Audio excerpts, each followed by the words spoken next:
welcome back to Innovate Africa. As you know, we focus on innovative businesses that impact lives on this beautiful continent of ours. So what has an Australian business got to do with Africa? Very little, some would argue. But the company that I'm going to introduce you to today is no stranger to the show. I paid for all their equipment. It actually sits behind me putting this show together on a weekly basis. It's called RØDE. And what I love about the company, they create jobs in Australia. They do all the innovation, all the product development, the assembly, all gets done in Australia, and they create Australian jobs. But how it impacts Africa is that they have created a suite of products, right, that allows content creators on this continent to just plug and play and get their messages across. And that is where the impact lies. The impact lies in the empowerment of content creators, whether they're corporate content creators, your corner content creator. I shouldn't be calling you a corner content creator, but you know what I mean. This brand basically empowers people to have their voices heard across the African continent. Now, the custodian for the RØDE story in South Africa is Jason Sutherland. Jason, what a pleasure having you on the show today. So give us a little bit of an introduction to the RØDE story itself. Hey, Kino, thanks for having me. It's great to be here. So RØDE started in about the early 90s, and they actually started in the MI space, the musical instrument space, where they originally started with the original RØDE NT1. And where it kind of started, Peter Friedman, the group founder, he had found a microphone that was just incredible quality, considering what the cost was. And from this one product, the philosophy of bringing high quality audio to many more people at a much more affordable price was kind of the starting point of the RØDE brand. And the whole philosophy of the company as we know it today started with that one mic and that one decision. And that's kind of permeated throughout their entire history. And from there, they've only embodied that philosophy way more. From there, they kind of went into even bigger studio mics. They owned the live space for a while. And when they got into podcasting, it was just innovation after innovation with that core philosophy of bringing high quality audio and technology to way more people. And that just, they've lived by it. And they've kind of brought that into their on-camera microphones. And it hasn't been limited to one space. They've kind of decided that the philosophy is their brand and not necessarily the sector. So they exist in multiple different sectors, but they really bring that philosophy forward in an incredible way. They've got some amazing products. Now, I mentioned earlier the empowerment of content creators globally, right? I focus on Africa because I live here, we live here, we believe that we need to cover stories that actually add value to the lives of people living on this continent. It's going to be double its size in no time. The more people who have access to the right type of technology to further continue impacting lives, the better for me. So let's talk about how, not just the microphones. I mean, you've got sound desks, you've got this Rodecaster video, which I spoke about as well. How do these things actually make it easier for Africans to get their messages across effectively? Well, from an audio perspective, the role of audio in content in general is something that we've found a lot of content creators and storytellers overlook. People often think that the most obvious thing is the visual side, and the visual, as long as you got the visual right and the audio is okay, you can get away with it. But we've actually found that the reverse is true. If your audio is fine and your video is meh, you'll still be able to tell a good story. If they can't hear you, they'll tune out. Doesn't matter how good you look. So the role of audio in content makes the role that RØDE plays in content creation in general, and especially in places like Africa, so much more integral to being able to tell good and effective stories, and then of course find an audience for those stories, because a story is only as good as it can be heard, right? Exactly. Yeah. So the one thing I want you to ask yourself is, when last were you on a Zoom call, right, where it was breaking up? I mean, I was on one this morning. It was breaking up. I couldn't see too many of the people because of the weak internet connection, but I could hear them clearly. So I could still be on that particular journey. It's exactly the same thing. Jason, I think that is the key thing. People say, yeah, everybody talks about audio is important. You want to hear. Storytelling is about limbically engaging people, emotionally engaging people, and nothing does a more effective job than getting your audio right, crystal clear.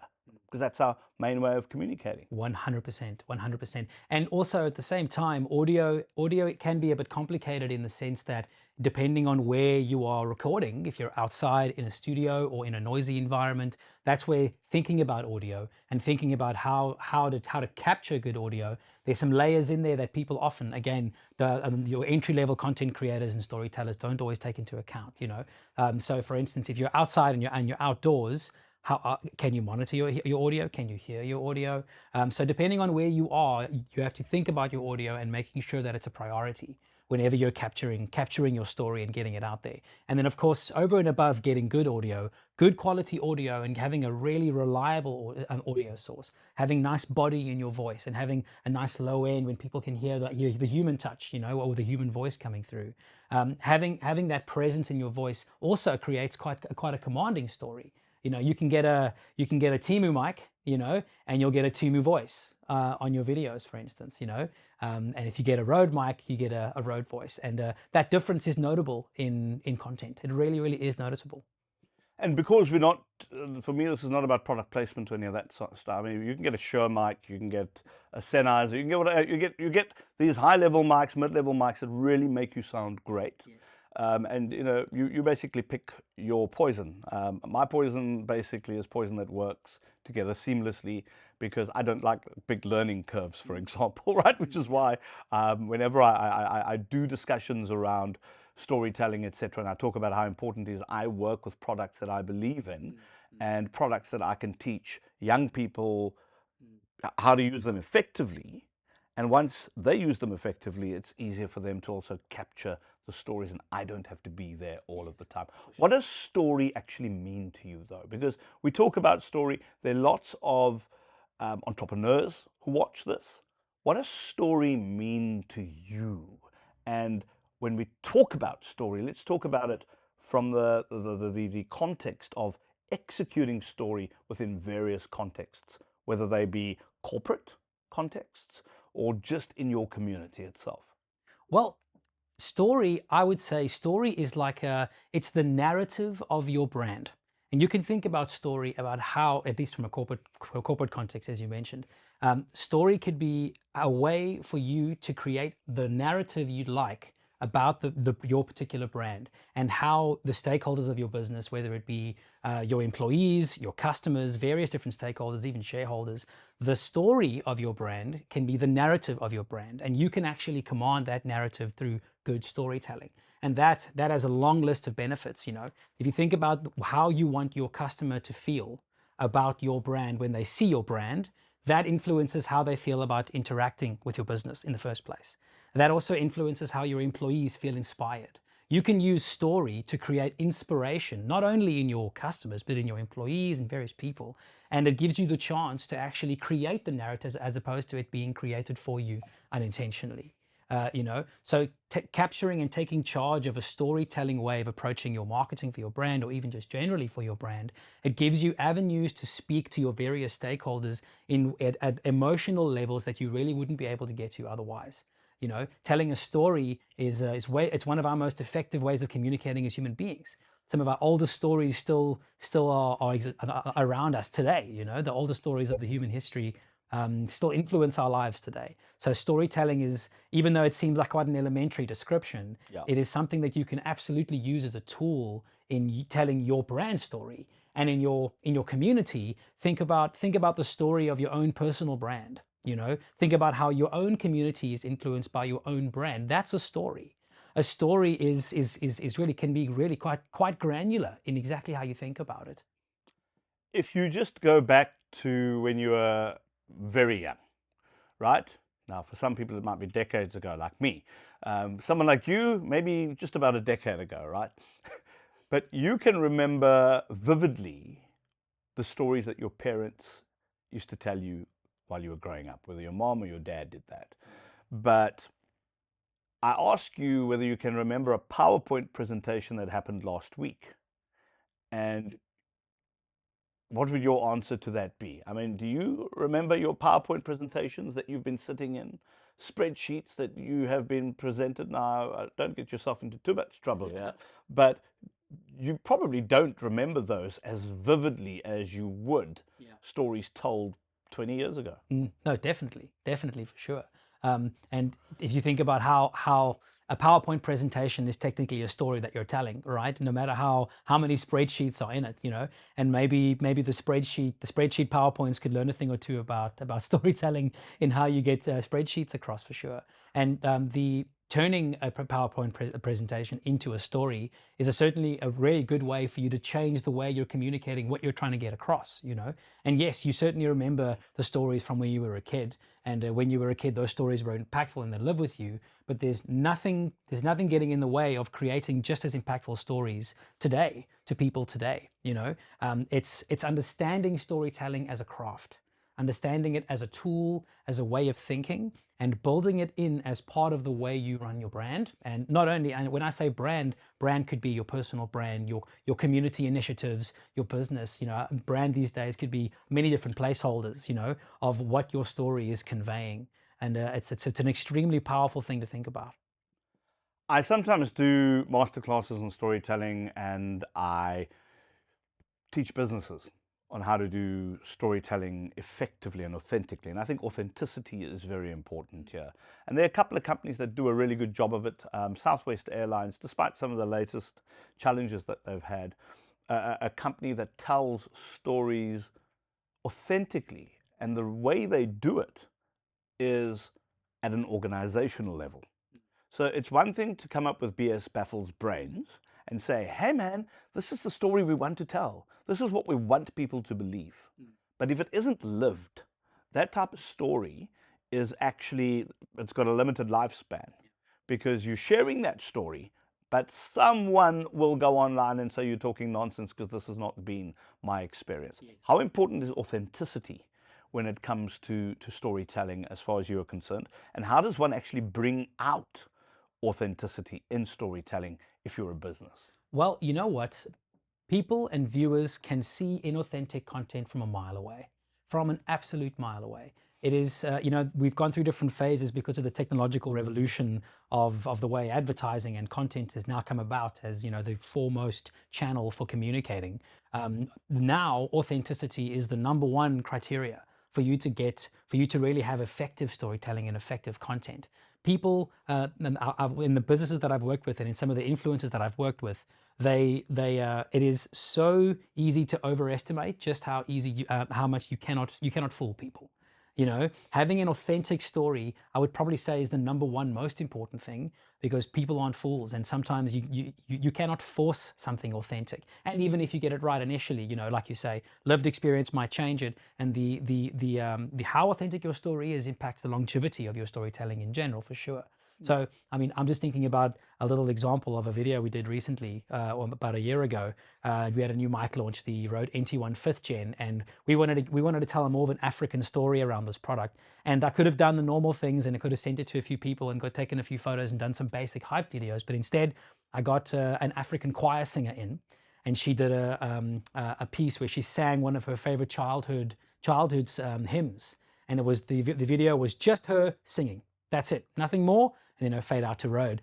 And the engagement we got on that video, oh, my mom sang this to me as a kid, and that it reminded me of telling something authentic, because, I didn't know that song, but I knew that that the audience would, and I put that forward as an African story, just in and of itself, just as an example of being authentic and African, So I would say authenticity is absolutely crucial. And to come back to the second part of your question about how do you get authentic, I think it's actually easier than you may think. I would start simple and start small. It's what's happening in your business. So a blueprint you could think of is, what are the important parts of my brand that I want my customers, say if you're in a business context, what do I want my customers to think about my brand? And pull out some very high level core messaging.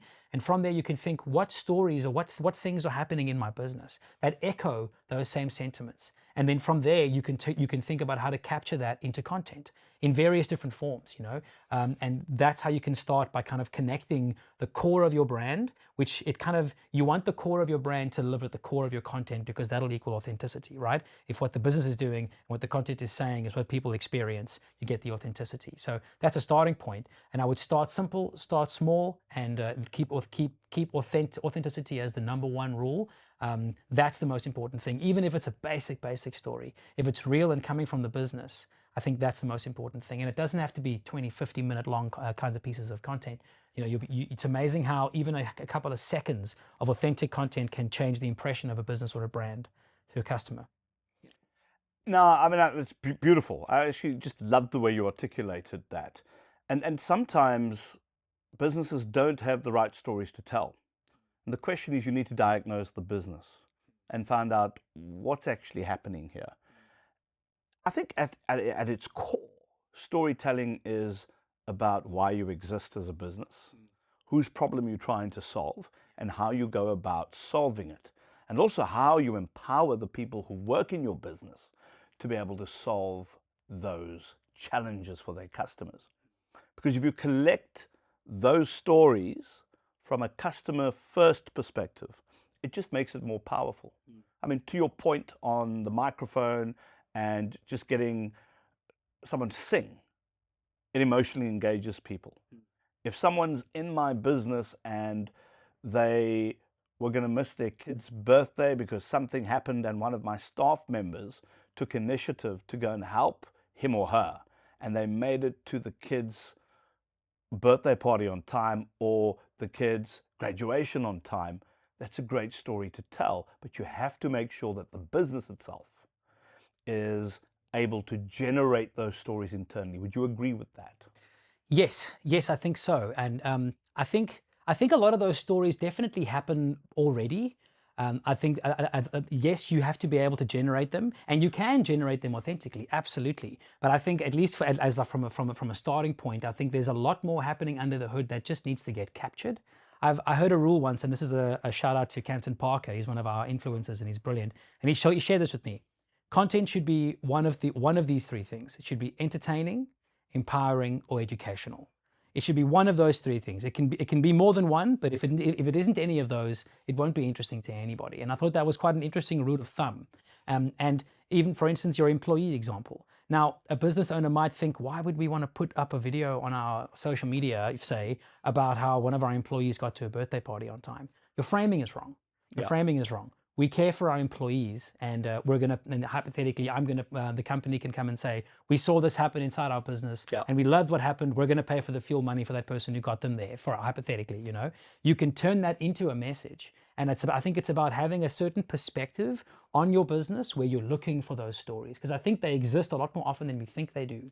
You know, but it's having the storytelling mindset and cap on, to know how to capture that, because oftentimes the ones you don't look for that you find are the most authentic and kind of tell the best stories, you know, the kind of thing that you wouldn't expect. Novelty counts, you know. If somebody comes across that kind of video, how often do you expect to see someone someone getting to their birthday on time? You know what? That's amazing. I love how they treat their people. Sale, for example, you know, that has their brand impression.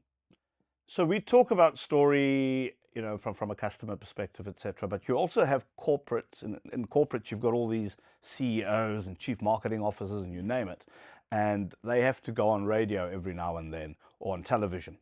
And you know, post-COVID, everybody sits on an iPad, they sit on a Windows computer or on a Mac, and they're waxing lyrical with the presenter. But when you're watching it as an audience member, you can hear the sound is not pretty good. The video quality, depending on the computer, not very good. And that whole experience is, in my mind at least, deteriorated. If you actually have the right equipment to be able to do that, smaller microphones that you can just plug in, and when you're doing that interview with, I don't know, a 702 or a Cape Talk or a radio station in Australia somewhere, you come across clearly, effectively, hopefully at least, because it's still your message that's going to have to carry through, right? So from my perspective, my question is, as a brand, if one looks at RØDE, you talk about it being affordable, I mentioned affordability as well, but how about accessible in terms of plug and play for a corporate exec who's on the run, needs to do a quick interview, etc.? Do you have products that fit the need for that person, all the way through to someone who wants to do TV type interviews on a podcast, for example? Yeah. Well, you know, to come back to something I said earlier about RØDE, about innovation being at the heart of what they do, that's one part of their products that a lot of customers have said they absolutely love the most about their products, is that it is very easy to start using them off the bat.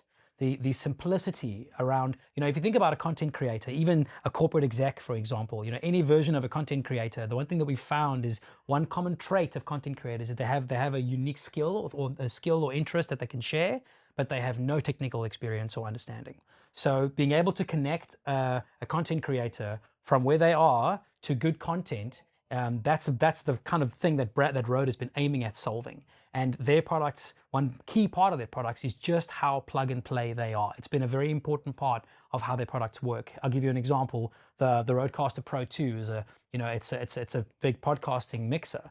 Now it's an audio production console. So the things that it can do is quite wild, but you put it on and you plug in a mic and you're a professional podcaster immediately. Settings are already pre-done, you know, that's just an example, you know. When it comes to the wireless systems are exactly the same, you know. You sync them up, you put them on, and you can go immediately. Now, of course, you can dive into settings and things a lot of the time, but it being easy out of the box, and not only that, we found that a lot of the RØDE customers have given us this feedback. What they've really enjoyed about the RØDE ecosystem is the ecosystem, you know. RØDE Central as an app and RØDE Connect for being able to record things like that. That ecosystem has been designed with the full awareness of that state of the content creator. A lot of the time, they don't have the technical wherewithal to know what does gain mean, and you know, how do I think about noise in what room I'm in. You know, they don't have that kind of knowledge, and USB versus an analog situation, they don't have that. So with that in mind, they've designed their systems around that kind of content creation situation. So we found that we've gotten incredible feedback from people on how they love the RØDE ecosystem because it's designed for people that don't know and know. You know, all the settings you need are there, but it's easy for you to understand how to get there, you know. And RØDE support is also absolutely spectacular. You know, they've got a 24-hour support line around the world. So you can always give them a call, and their support is brilliant, which is also another statement to them addressing that problem of content creators. It's not only about incredible audio, but it's about going from start to finish like this, and you making good content immediately. So that's very much a part of the RØDE ethos, shall I say, about it being easy to use, plug and play, and it's genuinely true. It's really quite amazing. Jason, thank you very much for that. I brought you the story for a reason. You too can have your voice heard. It is not out of your reach. You can get the right products, you take the right products, you partner that with your ability to tell story, and you can change lives. And that was this week's Innovate Africa. I'll see you next week.